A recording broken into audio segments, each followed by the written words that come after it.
On his campaign website, Trump has stated that he will push Congress to repeal parts of a 1974 law called the Impoundment Control Act that prevents a president from unilaterally impounding funds appropriated by Congress and signed into law by a president without congressional approval. Impoundment in practice means that the president usurps the constitutional power of Congress by refusing to spend money appropriated under a law. Impoundment has required congressional authorization and approval since this 1974 law was passed, and the Republicans will, if they have the votes in Congress and Trump is president, will repeal that law.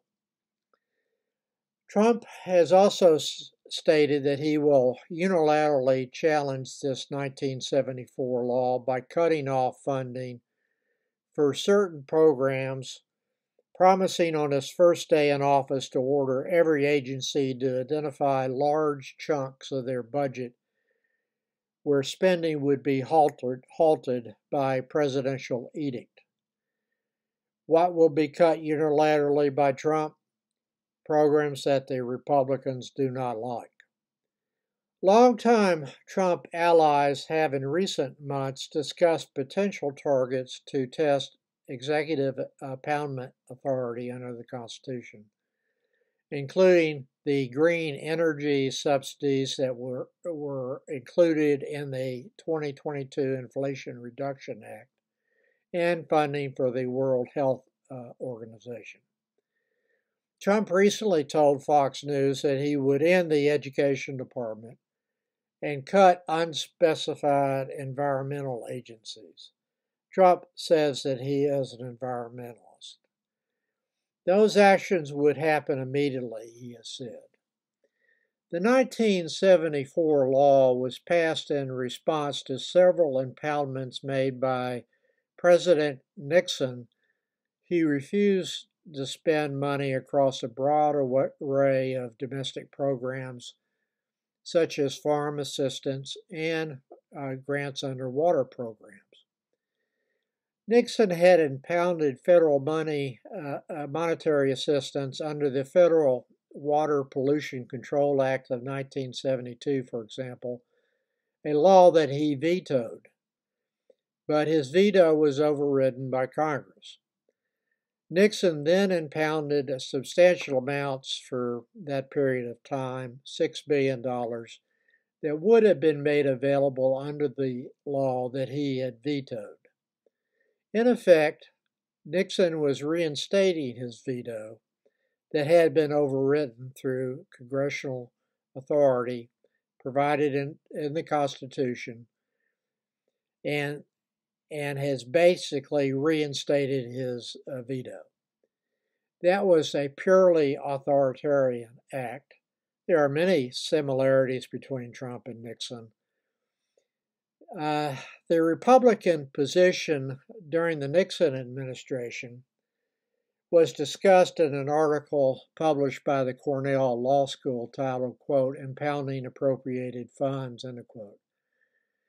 Republicans argued then, as Trump is claiming now, that the take care duty that requires the president to faithfully execute the laws grants the president the authority to undermine them. Nixon impoundment authority was challenged in court, and the Supreme Court held in Train v. City of New York that Nixon's action was unlawful. The Train case was not decided on constitutional grounds, but on statutory grounds, in that Congress had not granted the president any discretion to impound funds authorized under the Water Pollution Control Act.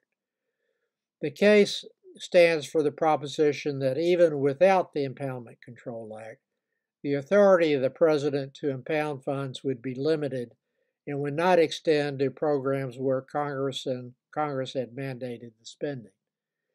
If the six Republican justices do not like that result, they will not hesitate to overrule the Cain decision, since long-standing legal precedent means absolutely nothing to any of them, as shown by their recent history.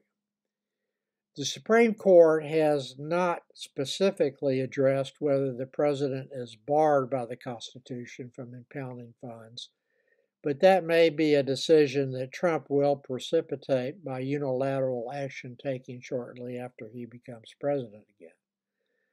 No one should be surprised if the Republican Supreme Court justices, whose strong tendency is to increase the powers of the imperial presidency, will overrule the Cain decision and allow Trump to basically decide what monies can be spent that have been authorized by Congress and signed into law by a president, probably meaning Biden or some other Democrat president. There's a really old case decided in the 1830s, the Kendall decision, that arguably, quote, can be read to support the proposition that the executive's duty to faithfully execute the laws requires it to spend funds at the direction of Congress, end quote. That is a quote from page 150 of a 1988 Department of Justice memorandum. In this post, I'm referencing in part material that was found that I found in a Washington Post article titled, quote, Trump plans to claim sweeping powers to cancel federal spending, end quote, published on June 7, 2024.